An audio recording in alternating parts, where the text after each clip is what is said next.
Saya sering sekali mendapatkan banyak pertanyaan ataupun request untuk membahas sekali lagi mengenai kegemukan atau obesitas.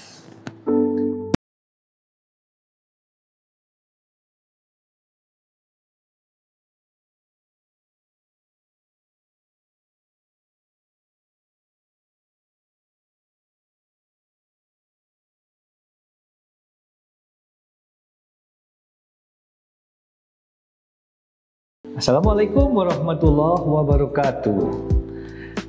Sahabat sehat, kita berjumpa kembali dalam materi kesehatan bersama channel Dr. Handono Official. Saya sering sekali mendapatkan banyak pertanyaan ataupun request untuk membahas sekali lagi mengenai kegemukan atau obesitas. Ya, memang tujuan orang ingin menurunkan berat badan itu ada dua. Yang pertama, untuk memperbaiki penampilan, dan yang kedua, untuk menjaga kesehatan badan. Nah, apakah definisi dari obesitas itu? Ya, sahabat sehat akan disebut obesitas atau terlalu gemuk apabila memiliki berat badan yang 20% lebih tinggi, lebih berat dari berat badan yang ideal. Nah, sedangkan apabila hanya overweight atau kegemukan biasa, itu berkisar hanya sekitar 10% sampai di bawah 20%. Yang mana apabila kegemukan yang ringan itu tidak terlalu berdampak kesehatan yang terlalu besar. Namun pada orang yang overweight di atas 20%, apalagi sampai mungkin 100% lebih dari berat badan ideal, maka akan memiliki risiko yang sangat tinggi. Risiko untuk menderita penyakit-penyakit metabolik, ya, diantaranya bisa menyebabkan kenaikan kolesterol, bisa menjadi mengidap penyakit diabetes atau kencing manis, kemudian menyebabkan penyakit jantung, hipertensi, dan juga penyakit-penyakit yang merupakan akibat langsung dari badan yang berat, yaitu misalnya pengapuran pada sendi, dan juga tentu menyebabkan stres dan depresi. Bahkan pada orang-orang yang kegemukannya sangat ekstrim, misalnya sampai 2 kali lipat sampai 1,5 kali lipat dari berat normal, maka akan memiliki risiko mortalitas atau kematian sampai 12 kali lipat. Ya, bagaimana cara sahabat sehat untuk mengetahui apakah diri kita kegemukan, obesitas atau tidak? Ya, ada beberapa cara. Ya, yang pertama, cara dengan dihitung. Ya. Dihitung berapa tinggi badan sobat Eltis, kemudian kita tentukan berat badan yang ideal adalah tinggi badan dikurangi dari 110%, ya. Jadi misalnya tinggi badan kita 160, maka dikurangi 160, dikurangi lagi 10%, jadi sekitar 54 kg.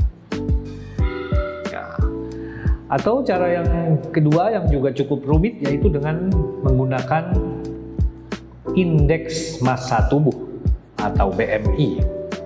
Nah, BMI ini adalah menggunakan parameter berat badan dan tinggi badan.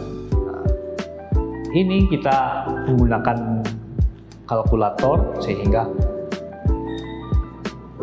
indeks massa tubuh kita akan ketahuan. Namun sebenarnya ada yang cara lebih simple. Ya, Sobat Healthies, cukup dengan bercermin atau berkaca. Ya, kalau misalnya kita lihat ke cermin, kita tampak gemuk, nah, itu berarti kita kegemukan.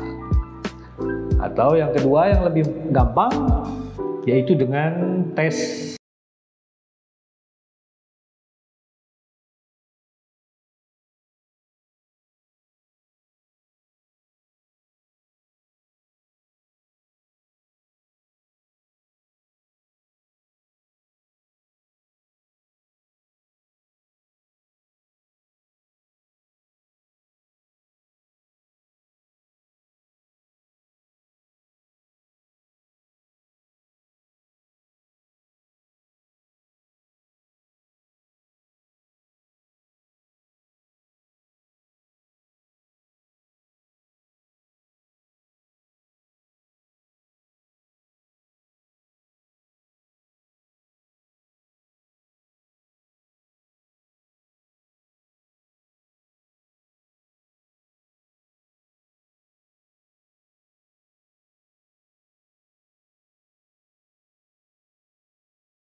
penyebab satu-satunya dan yang terutama adalah makan yang berlebihan. Ya, karena dari makan yang berlebihan ini, maka tubuh akan memiliki kelebihan kalori.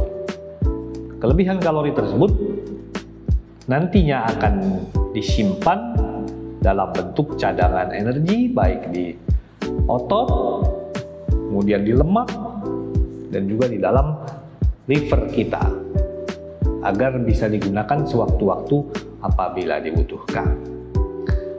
Nah, apabila terjadi kelebihan kalori yang terus-menerus, maka akan menumpuk juga penyimpanan lemak tersebut.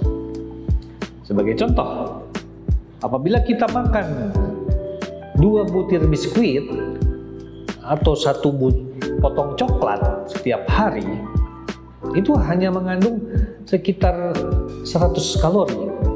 Namun, kelebihan kalori 100 kalori per hari ini apabila berakumulasi, maka dalam 1 tahun akan menaikkan berat badan sekitar 4,5 kilogram.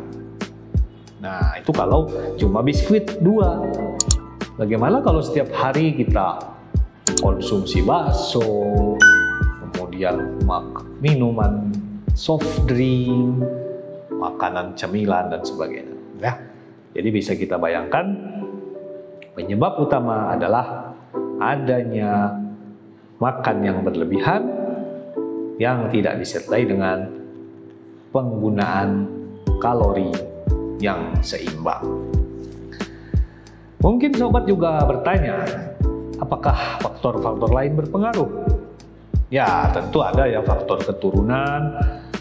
Apabila memang orang tuanya gemuk, salah satu orang tua gemuk, maka pada anak bisa juga 40% akan menderita kegemukan juga.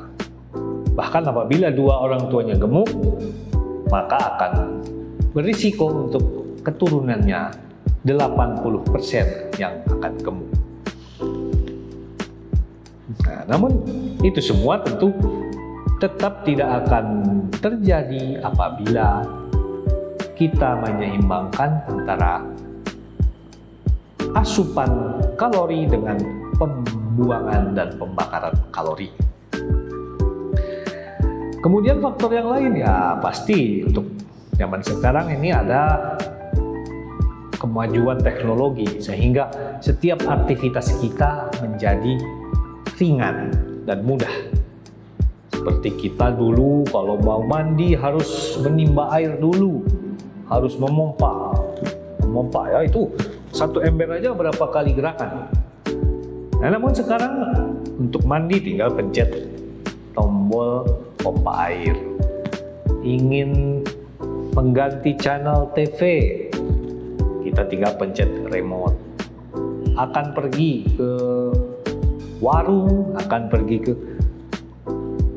kantor, sekolah dan sebagainya, sekarang sudah menggunakan kendaraan. Nah, maka memang faktor kekurangan bergerak ini juga sangat berpengaruh. Yang ketiga ada faktor lain, yaitu faktor sosial. Ya, apa maksud faktor sosial di sini? Ya, sejak kecil, sejak lahir bayi, di masyarakat kita selalu didengung-dengungkan bahwa bayi yang lucu adalah bayi yang gemuk. Kemudian anak kita kalau bisa harus dibikin gemuk, harus dicekokin makanan dan dianggap semakin gemuk, semakin lucu dan sehat. Nah, nanti pada saat remaja, pada saat dewasa juga diidentikan dengan gemuk adalah sukses. Gemuk berarti makmur dan juga berarti sudah hidupnya sudah bahagia, begitu ya. Nah, tetapi ternyata kepercayaan-kepercayaan yang salah seperti ini akan membuat budaya gemuk generasi muda semakin lama menjadi semakin gemuk. Kemudian ada faktor seperti stres. Sahabat sehat banyak beralasan bahwa apabila saat sedang stres kita membutuhkan cemilan, membutuhkan makanan sebagai pelarian. Ya memang ini tidak memecahkan masalah ya, karena dengan stres kemudian makan itu hanya merupakan penyelesaian sesaat, karena tidak menunggu waktu yang lama stresnya akan kembali lagi. Ya, jadi memang pelarian dengan makan itu adalah bukan penyelesaian stres yang tepat. Kemudian sekarang ada budaya ataupun kebiasaan orang banyak menyukai makanan-makanan tertentu atau addicted, favoritnya makanan tertentu. Ya, ada yang favoritnya dengan coklat, ada yang senangnya bakso. Kalau nggak makan bakso sehari atau 2 hari, itu terasa ada yang kurang. Kemudian ada yang disebut budaya suka dengan yang manis-manis. Ya, karena dianggap bahwa yang manis itu enak, yang manis itu baik. Sehingga sekarang betapa sangat laku produsen permen, produsen minuman ringan manis, produsen es krim, dan juga segala jenis yang serba manis. Dan ini akhirnya akan membuat adanya kebiasaan dan kecanduan terhadap jenis makanan manis. Ya. Baiklah, setelah kita sudah tahu bagaimana sebenarnya obesitas itu, maka sekarang kita akan mencoba mengatasi obesitas. Ya. Jadi langkah untuk menurunkan berat badan yang utama dan pertama tetap adalah mengurangi jumlah makanan yang masuk. Ya, saya katakan mengurangi ya, bukan menghentikan, bukan total berpuasa, bukan total membuat tubuh kelaparan. Tapi kita harus mengurangi. Nah, berapa tolok ukur mengurangi yang tepat? Ya, di sini kita harus tahu dulu kebutuhan kalori badan kita. Ya, sebenarnya sangat mudah. Bahwa kebutuhan kita semua orang adalah 30 kalori per kilogram berat badan per hari. Ya udah, misalnya seorang beratnya 50 kilo dikali 30 berarti butuh makan 1.500 kalori. Apabila beratnya 70, butuh makanan 2.100 kalori. Itu untuk menstabilkan berat badan untuk memenuhi kebutuhan sehari-hari. Namun, apabila kita ingin menurunkan, nah, kita bisa mulai mengurangi jumlah asupan kalori per hari sebanyak 500 kalori. Kenapa hanya dikurangi 500 kalori? Bukankah kalau dikuranginya makin banyak, makin cepat kurus? Nah, disinilah prinsip dalam menurunkan berat badan adalah kita hanya mentargetkan antara 1 kilo per minggu. Kita jangan terlalu cepat. Kenapa? Karena apabila suatu penurunan berat badan yang terlalu cepat, maka biasanya tidak akan bisa dipertahankan dalam waktu lama. Nah, dengan berusaha mengurangi jumlah kalori yang masuk tadi, tentu lama-kelamaan tubuh kita akan mulai memobilisasi dan memakai simpanan-simpanan lemak, simpanan-simpanan energi yang ada di otot, di liver, maupun di kulit. Kemudian, tentu cara mengurangi kalori per hari tadi bukan dengan tidak makan berjam-jam, hanya digantikan dengan satu makanan yang besar. Ya, itu ada yang disebut populer, disebut diet intermittent fasting, ya, atau berpuasa secara periodik. Ya,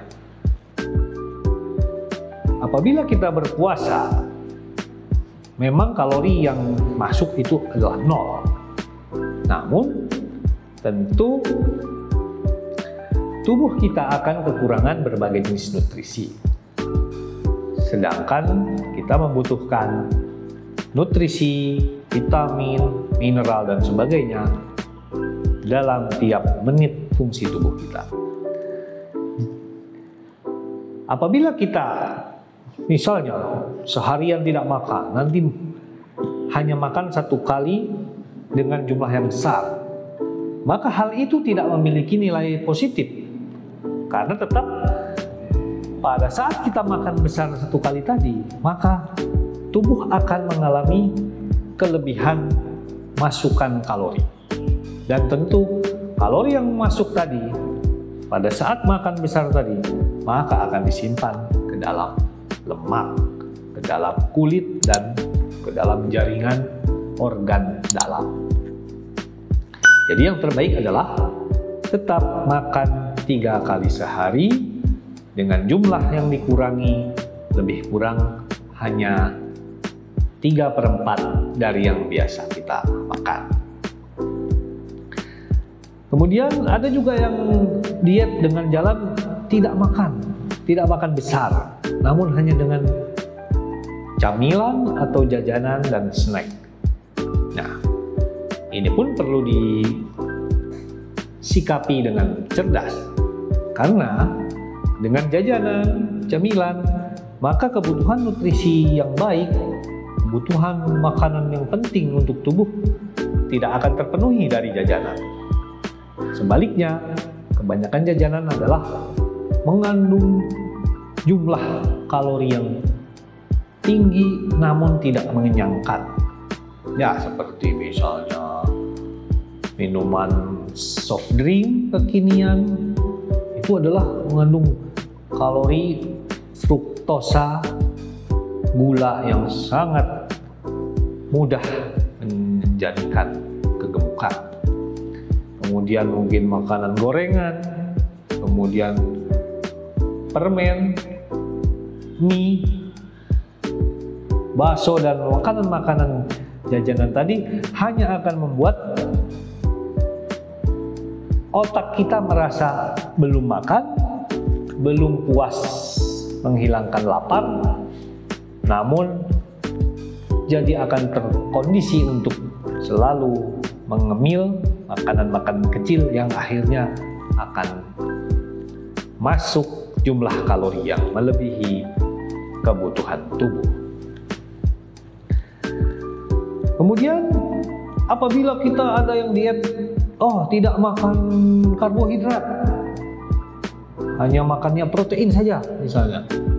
Nah, ini juga akan tidak tepat karena protein itu adalah suatu sumber energi yang pengolahannya lebih rumit dibandingkan karbohidrat.